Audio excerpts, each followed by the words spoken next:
हाँ प्रिय विद्यार्थियों, ये कक्षा 10th NCERT वृत्तों से संबंधित क्षेत्रफल, इसके बारे में हम बता रहे हैं आज।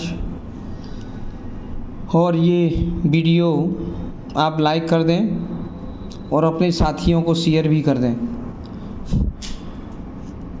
आप इसको देखेंगे कि वृत्त संबंधित कैसे क्वेश्चन निकाले जाते हैं। जो वृत्त संबंधित क्वेश्चन हैं वो उनको कैसे निकाला जाता है। तो सबसे पहले फॉर्मूलों के बारे में जानकारी करेंगे। क्या है फॉर्मूले? वृत्त का क्षेत्रफल पाई आर स्क्वायर होता है वर्ग इकाई। क्यों? जो आर दो बार है, आर इंटू आर, ये रेडियस होती है आर, आर मीन्स त्रिज्या रेडियस, ये दो बार आर इंटू आर तो आर स्क्वायर हो जाता है। वर्ग सेमी या वर्ग इकाई, वर्ग कुछ भी लिखा हो मात्रक यहाँ वो वर्ग में होता है, क्योंकि आर दो बार है, गुणा हो रहा है तो वर्ग इकाई हो जाता है। सेमी चल रहा है तो वर्ग सेमी लिख देंगे, मीटर में चल रहा है वर्ग मीटर लिख देंगे, जो तुम्हारा चल रहा है उसी में लिख देंगे। तो वृत्त का क्षेत्रफल होता है पाई आर स्क्वायर, पाई इंटू त्रिज्या का वर्ग। तो वृत्त का क्षेत्रफल हमने यहाँ दर्शा दिया है, एक वृत्त बना दिया है। और आपको जो वर्गाकार खाने दिखाई दे रहे हैं ये सब एरिया, इसकी अंग्रेजी में एरिया कहेंगे। और वैसे ये क्षेत्रफल होता है पूरा, लिखा है वृत्त का क्षेत्रफल। अब हम वृत्त की परिधि के बारे में देखते हैं। क्या है? वृत्त की परिधि होती है 2 पाई आर इकाई। इसमें आर एक बार आई है इसलिए इकाई है, और इसमें आर दो बार आई है तो वर्ग इकाई है। तो वृत्त की परिधि, ये इंग्लिश में कहते हैं इसे सरकमफ्रेंस। ये परिधि किनारा दिख रहा है, ये निशान लगे हुए, ये आपके तीर जाते हुए दिखाई दे रहे हैं, ये किनारा किनारा वृत्त की परिधि होती है, या इसे हम कहते हैं परिमाप। एक ही बात होती है, परिधि या परिमाप। और वृत्त के परिमाप, परिधि का सूत्र होता है 2 पाई आर। परिमाप कह दो या परिधि कह दो, 2 पाई आर, इसको याद कर लो। अब हम आए, वृत्त का व्यास 2r होता है, माने त्रिज्या का 2 गुना। व्यास आप देख सकते हो, ये रहा चित्र में, इसे अंग्रेजी में डायमीटर कहते हैं। ये रहा ए बी व्यास, ए बी व्यास है, ये त्रिज्या का 2 गुना होता है।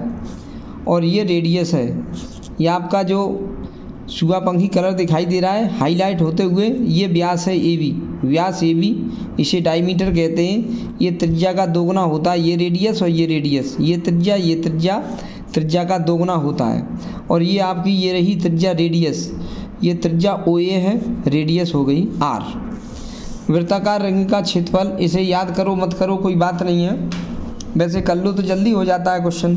वृत्ताकार रिंग का क्षेत्रफल, जो रिंग बनी हुई है आपको जो दिखाई दे रही, रिंग या छल्ला या वार्सल, जो ये होता है रिंग या छल्ला या वलय कहते हैं इसको, भीतर ये खाली स्थान है, तो ये हमारा जो रंगा हुआ है ये हाईलाइट, ये आपका रिंग का क्षेत्रफल है। ये रिंग का क्षेत्रफल होता है पाई कोष्ठक R1 square minus R2 square. इसका मतलब होता है बाहरी पूरे वृत्त का क्षेत्रफल माइनस भीतरी वृत्त का क्षेत्रफल घटा दिया जाता है, और उसमें से पाई कॉमन ले लिया जाता है, तो रिंग का क्षेत्रफल हो जाता है पाई कोष्ठक R1 square minus R2 square. अब आप एक्सरसाइज देख लेंगे 12.1। क्या लिखा है? प्रश्न 1, दो वृत्तों की त्रिज्याएं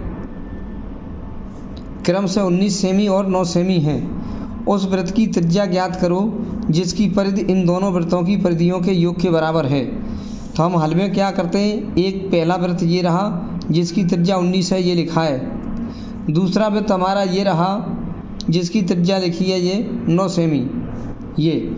और आपको इस तीसरे वृत्त की त्रिज्या ज्ञात करनी है, ये आर।